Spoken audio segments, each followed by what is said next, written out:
Coming up next on Arizona Horizon, the economic impact of the Supreme Court rejecting President Trump's tariffs. Also tonight, the mayor of Surprise joins us to talk about the controversial ICE detention center plan for his city. And an Arizona program that allows non-lawyers to own law firms is facing questions about oversight and accountability. Those stories and more next on Arizona Horizon. Arizona Horizon is made possible by contributions from the Friends of Arizona PBS, members of your public television station. Good evening and welcome to Arizona Horizon. I'm Ted Simons. The U.S. Supreme Court's decision to strike down the president's tariff program was a major ruling that raised a number of questions, not the least of which involves the impact on the U.S. economy. Joining us now is economist Dale Rogers from ASU's W.P. Carey School of Business, and we also welcome economist Dennis Hoffman from ASU's Seidman Research Institute. Gentlemen, good to have you both here. Thanks for joining us. Great to be here, Ted. Dale, we'll start with you. The Supreme Court basically says that the president can use the International Emergency Economic Powers Act, blah, blah, blah, if there's an extraordinary or unusual threat from abroad. They didn't see it. What does that mean to the rest of us? Well, it should be a relief if the tariffs were really going to go off. Now, the tariff rate overall, the average, which you can say averages don't mean that much, but the average under Trump was like 13.5%. And now what Trump wants to do is put on a 15% that will last for 150 days. So it could be that coming out of this, the tariffs will actually go up because it's going to be 15% on everybody, and it's supposed to be for a limited time, although I don't know. What do you think, Dennis? I mean, the initial response from a lot of folks, a lot of businesses was, whew. That doesn't sound like a whew to me. Well, it was whew because there was a chance that Mr. Trump could use this as an off-ramp and say, well, you know, we did it as long as we could, and now we're going to move on. I think moving on would have been a huge political win for him. Huge political win, but he chose not to do it. Okay, he chose not to do it because he wants to take other avenues. These are tariffs? What, a tariff by any other name? Are they fees, taxes? What are they? They're tariffs. They're just different sections. Ironically, the one he's used now is supposed to only be used when there's large and serious balance of payments deficits. Now, interestingly, Ted, we had 10% like on Friday, and then he raised that to 15% on Monday. So something happened over the weekend. There must have been even larger serious balance of payments problems because he had to go from 10 to 15%. Sorry, I'm being facetious. These issues don't exist today. He's just using these sections, even though there's nothing, no evidence of unfair trade practices, no evidence that these are, he's acting in the interest of national security. Unfortunately, he's acting in ways that I think are going to be inflationary, and they're going to be less likely to create jobs. Let's talk about Arizona, Dale, as far as us being a border state, the impact of what's going on now, as you mentioned, the tariffs that are gone and now the tariffs that are arriving. Well, it's likely to be worse because this is being applied universally. And really, when they had them by different countries, that it wasn't fair and it was unconstitutional. But now just going to a flat 15%. The other thing is it throws into chaos all of the manufacturers and resellers and so on who thought, okay, there's a trade deal negotiated, and now that's up in the air. Europe was going to vote on the negotiated agreement with Trump, and now they're saying, well, wait a minute, what can he really do? So it actually, I think, both increases the rate, but the uncertainty, which is what you really want to avoid. That's that word uncertainty, Dennis, and business hates that, and it's back. It's back. So, we saw Wall Street has bled now 2 days in a row on this news, and it's just very, very difficult to see the end game here. Arizona's economy, Dennis, so impact here. Well, again, I want to put this in perspective. We have very low inflation starting in the fall. Year-over-year inflation was below 2 in AZ in the fall of 24. It got below 1 in early 25. Now we're back to 2.5. Probably the next print's probably going to be 3. So there is an inflationary underpinning that is directly attributable to tariffs. Now, some people say tariffs weren't inflationary. You have to set the clock at what would inflation be without the tariffs. And almost everybody agrees it'd be at least a percentage point lower. Right. And Ted, the other thing I think small businesses really need to think about, you know, when people say, oh, well, he's doing the tariffs to save manufacturing jobs. There is no evidence of that. In fact, steel and aluminum kill manufacturing jobs. His tariffs on steel and aluminum absolutely kill it. The point of the harm in tariffs is it takes money out of the pockets of consumers. They have to pay more for imported goods, which, Ted, means they have less money in their pockets to spend on Arizona small businesses. That's really where it comes circles around and hurts us. I was going to ask about small business versus big business, and it seems like the small businesses were hit initially pretty hard by the tariffs. They're going to get hit pretty hard by tariffs 2.0? Yeah, because in many cases, in a good supply chain, the small businesses who can be direct interfacing the consumer, but oftentimes they're upstream in the supply chain. And the large firms have been, as we've talked about before, pushing that inventory back on the small and medium-sized suppliers and making them eat it. So this would be the little guys always get hurt, and this is one of those cases again. For prices, and Dave, we'll stick with you on this, for prices, is this the kind of thing where prices might dip a little bit, or will they not even have a chance to dip before the new tariffs come into play? I think so much uncertainty. Why? And you were already able to charge higher prices. Why would you? Yeah. Why would you drop it? What do you think, Dennis? They're just going to continue to pass through. So. There's no reason not to pass through now. You're going to continue to do that. Whether or not firms like Costco get paid back because they're going to file lawsuits, probably will, but it'll take years. How does reimbursement work with this? Well, they have to reimburse the importers, right? I mean, whoever remitted the tax, that's where the money will go back. But they're contractually obligated or connected, let's say, to the retailers that acted on their behest. So it's a mess. Yeah, it is a mess. I think Justice Kavanaugh said it was a mess in his dissent. He did say that. And if you think about this president, is he known for paying people well in his private career before? I'm not sure we're going to see a lot of payments come. Maybe not in our lifetimes, but they're not going to come right away. Last question, Dennis, is for you. What do we watch for next? Oh, what do we watch for next? I would watch financial markets. I would want to see how financial markets, or do they get rattled the way they were last March and April? We also watch for the way firms respond and the courts respond. If you actually look at these sections that he's used to impose these new tariffs, there's supposed to be some serious problems out there. And it would seem to me incumbent upon the administration to demonstrate that those problems exist, and that, number two, that the remedy is tariffs and things will somehow get better. Dennis Hoffman, Dale Rogers, ASU economists both. Thank you both for joining us. We appreciate it. Thanks, Ted. Thanks. In this episode, Broadway star Kristen Chenoweth and filmmaker Spike Lee uncover their roots. What will I find out today? What's coming out the box? Turn the page. Are you kidding me?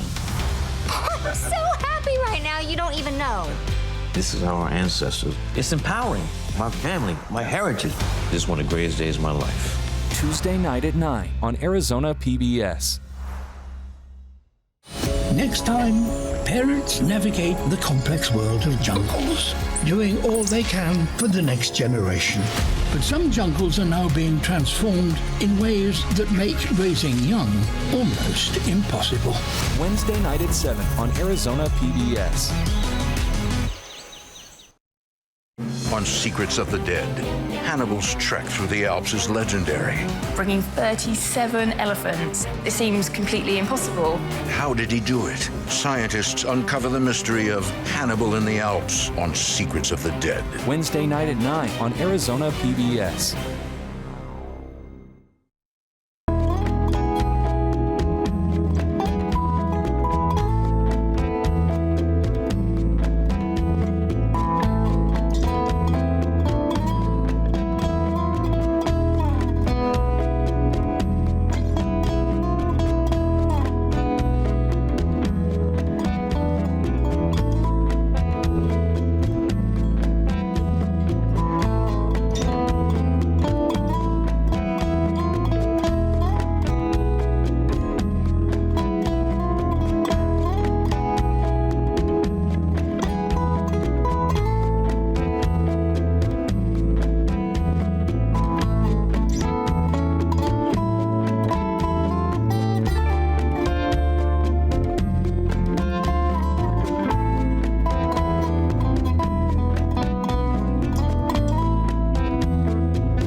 Documents confirm that the federal government purchased a 400,000 square foot warehouse in Surprise with the intention of turning the facility into an immigration detention center housing thousands of detainees. Now, the move has sparked concern among residents and city leaders, and to learn more, we welcome the mayor of Surprise, Kevin Sarter. Mayor, good to have you here. Thanks for joining us. Thanks for having me, Ted. All right. How close to neighborhoods? First of all, where exactly is this thing? So this is located on kind of the far eastern, southern side of our city on Dysart Road in Sweetwater. How close to schools? How close to neighborhoods, stores? So Dysart Road is right on the border between Surprise and El Mirage. So if you go east of Dysart, that's El Mirage. If you go west, that's the city of Surprise. So you go about a half a mile south is Dysart High School. And then just on the other side of Dysart Road is El Mirage and residential homes. So residential and high school pretty close. They are. Why do you think, other than the fact that there's a big old warehouse out there just waiting to be bought, but why do you think your city was chosen?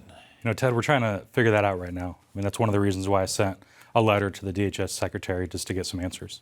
When did you learn that the DHS had bought this facility? Probably sometime in late January, and that was just through media reports more than anything. Yeah. Do you know any more about the plans for the facility? I've seen everything from 1,500 bed processing to 10,000 bed detention center. What do you know? So I think the size of it's probably going to be closer to the 1,500 bed center. And it's more of a processing center more than a detention center. Okay. Physical changes, we're looking at it right now. Physical changes to the warehouse, how much are you expect? How much do you hear? I know when I ask you how much do you hear, it's kind of a big old question mark even for you. It is, and that's we're really trying to figure out what's going on. Really just trying to start dialogue with Homeland Security. We've had a lot of support from our federal elected. Congressman Gosar has sent a letter. I think he's still waiting to get a response from that. I know the senators sent letters. So I think once we get that information, it'll help us kind of figure out what's going on in the facility. And for us as a city, and we have top-notch police and fire, but if something happens at that facility, we want to make sure we know what's going on. I was going to ask about added law enforcement and security responsibilities, firefighting services, traffic. I mean, that's all going to be involved here. It is. And that's our concern as a city. I mean, we provide all those services. We want to make sure that while the Homeland Security is operating that facility, we can still do the things we need to do for our residents, make sure that they're safe and providing the services we need to. So for physical changes to the warehouse, you're unaware of anything as yet? Well, Congressman Gosar shared a document with us, and it talked about some of the costs as far as construction costs. Nothing specific of what they're going to do or how they're going to retrofit a warehouse facility for a processing center. I mean, you got parking, you got utilities, you got fencing, you've got floodwater and stormwater concerns. There's a lot that goes with it, Ted. Yeah, and how much of that is your responsibility? Well, I think generally when an entity comes into the city of Surprise, if it was just a private, we'd have a lot of say in it. We'd be able to work through every bit of the process with them. But because it's a federal government, a federal facility, they really have the federal supremacy clause that it does supersede anything the city or state has. Well, and there was some vandalism involved here recently with the facility. Talk to us about that. And again, who's minding the store out there? Well, so it happened Saturday morning, and it's our police responded to it, but quickly the FBI and DHS came in and took over the investigation. So outside of the initial response, the city of Surprise hasn't done much of anything with the investigation. Okay, so but the initial response was your responsibility. It was. Yeah, and then are the feds now on site? Are they? I mean, this would sound like it was attempted arson. It was, and from what I was told. But yeah, we've seen more federal people out there, agents. So I get the impression that you have not been in contact with DHS regarding any of their plans for this. No, the only information we've gotten is from our federal elected officials. So how do you feel about that? It can be frustrating, but again, it's a federal government. It's just like any other, building that they purchase. They don't have to follow any of our zoning. But I think for me, it's about being a good partner.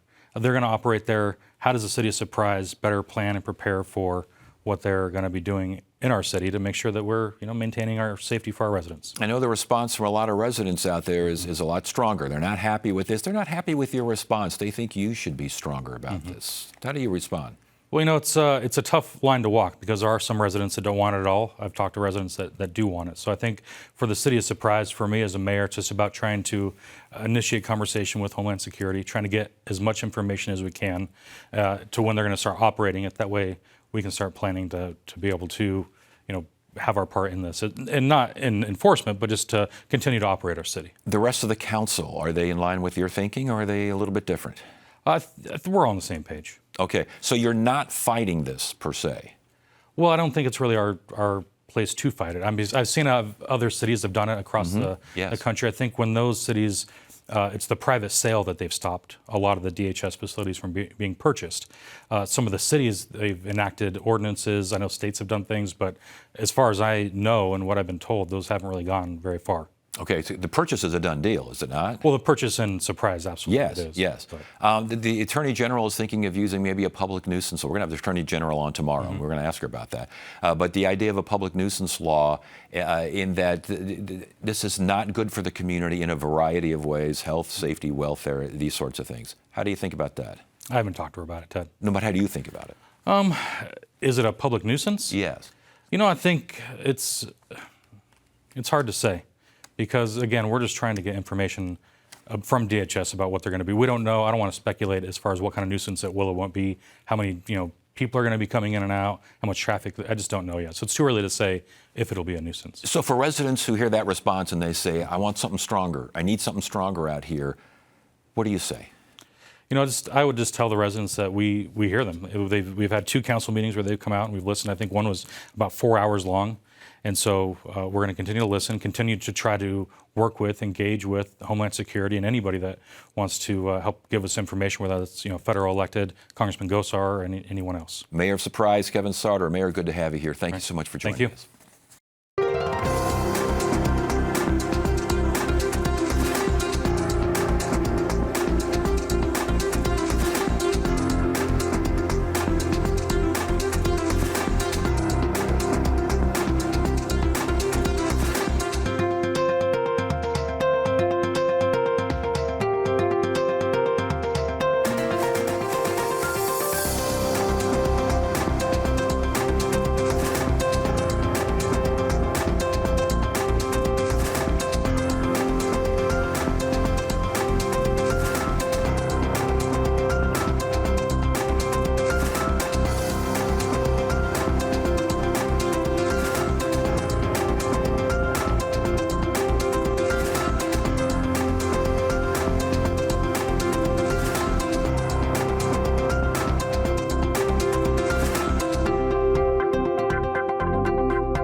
A program that allows non-lawyers to own law firms in Arizona is running into problems, including complaints that these law firms are turning into nationwide call centers.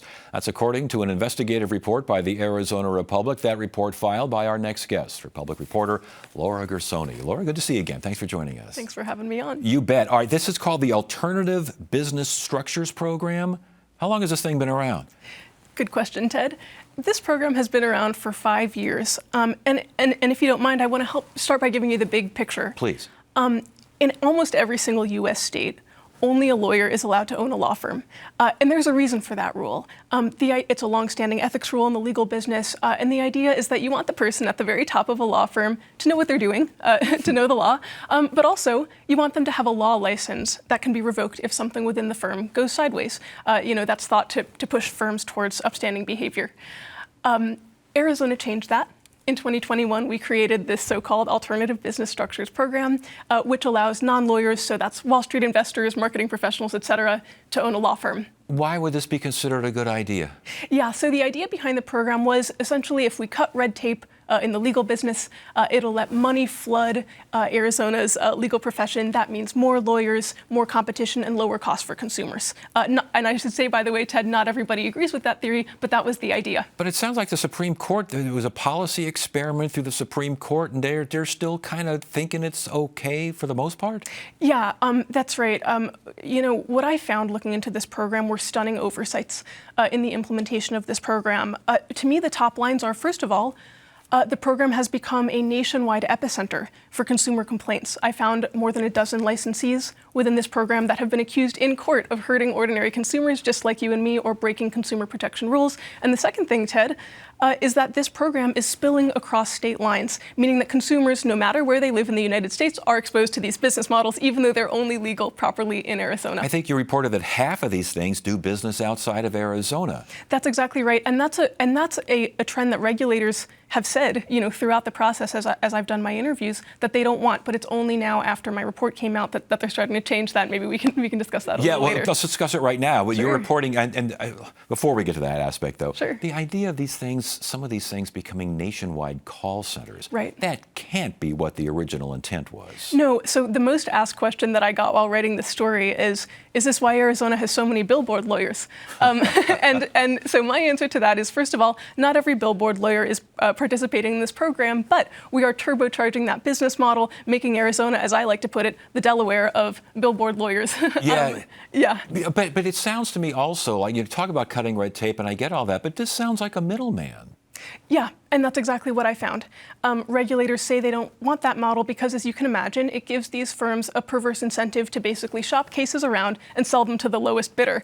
So the regulators in this program say they don't want it, but it's happening anyway. Oh, and some, from your reporting, some of these firms aren't doing a whole heck of a lot of legal work, but a whole lot of advertising, huh? Yeah, that's exactly right. And I think what's important to pull out here, Ted, is that that's a business model that lets them do very little legal work, but still take a cut of the profits, which may be one reason why it's of interest to Wall Street investors. Well, but this should be, I would think, of interest to Arizona officials as well, because this sounds like a back office for Arizona. We've just become a call center, a data center. Yeah, that's absolutely right. My reporting basically found that Arizona has become a national clearinghouse for these programs. And while I'm on that, Ted, I just want to give you a sense of some of the allegations we've seen. First of all, again, more than a dozen licensees accused in court of misconduct, and that ranges from, on the one hand, robocalling in Texas. One firm settled a lawsuit that accused them of leaving 16 automated calls and text messages for a woman on the Do Not Call registry, even after she said, essentially, stop contacting me. And that goes all the way up to what Alabama prosecutors are now calling a, quote, deceptive scheme that, quote, commoditized car accident victims in one of the poorest states of the country. Regulators have been painting a picture of a real buttoned-up program. That is not what my reporting found. All right, but your reporting has found enough in terms of, and by the way, Utah had one of these kind of deals and no more, huh? Yeah, that's exactly right. So Arizona has barreled ahead with this reform. The program has grown over the last couple of years tenfold, from 15 to more than 150 participating firms. Utah was the only state in the country with a comparable licensing program, but they significantly scaled it back a couple years ago after regulators there found that it went sideways. They found, for example, a lot of the same things that surfaced in my reporting, that firms were operating all over the country, not just delivering for Utah consumers, and that some people were even misusing their licenses. So you're reporting, obviously, you're bringing all this stuff up. This has to be a concern to a lot of folks in the legal profession. Yeah. What kind of response are you getting? Yeah, so a couple days after my report came out, an Arizona Supreme Court committee that oversees this program voted through a couple rules that would modestly rein in the program. And that includes, for example, creating a new requirement that these licensees benefit Arizona, quote, at least in part. Court staff have also proposed a rule specifically designed to, in the words of the new statute, protect the public. But there's one other thing I want to mention on this, Ted, and it's that the State Bar of Arizona is now out with a public comment saying, as a matter of fact, that those proposed rule changes don't go far enough to address the issues raised in my reporting. And as a matter of fact, they are saying that the current trajectory that the Arizona Supreme Court is on may increase the risk of consumer harm because they don't have the resources to regulate national activity. And how is the Supreme Court responding to this? So in an interview, Ann Timmer, the Chief Justice of the Supreme Court, I would say she was noncommittal. She did not acknowledge issues, especially around consumer harm within this program, but her words were that this is a new program. The odds are pretty slim that we've created a perfect program from the get-go. Yeah, before you go here, how did you get started on this?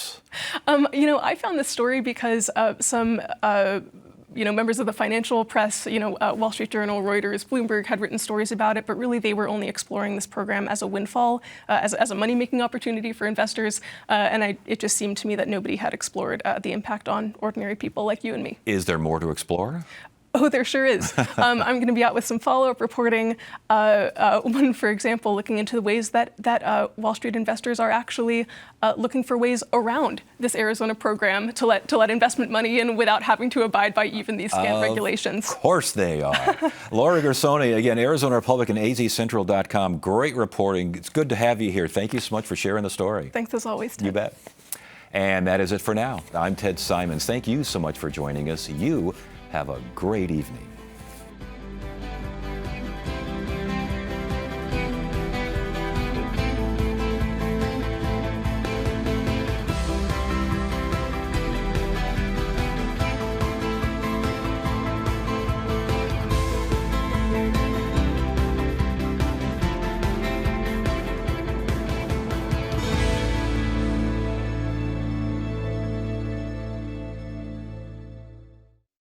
When you want to be more inspired, Arizona PBS delivers unforgettable experiences in music, theater, and the arts, thanks to members like you. And the annual festival for the whole family returns to its village located in Gold Canyon, Saturdays, Sundays, and President's Day Monday from January 31st through March 29th. More info at arizona.renfestinfo.com. Next time on Antiques Roadshow, treasures from Maine, the Pine Tree State, are in the spotlight. That is really cool. I can probably only count about 5 examples that I know Really? of. Radical, man. Watch Antiques Roadshow, Coastal Maine Botanical Gardens, Hour 2. Tonight at 7 on Arizona PBS. What is it you want? Would you indulge me? Quite something, isn't it, sister? Scandalous, isn't it? Have I got a story for you?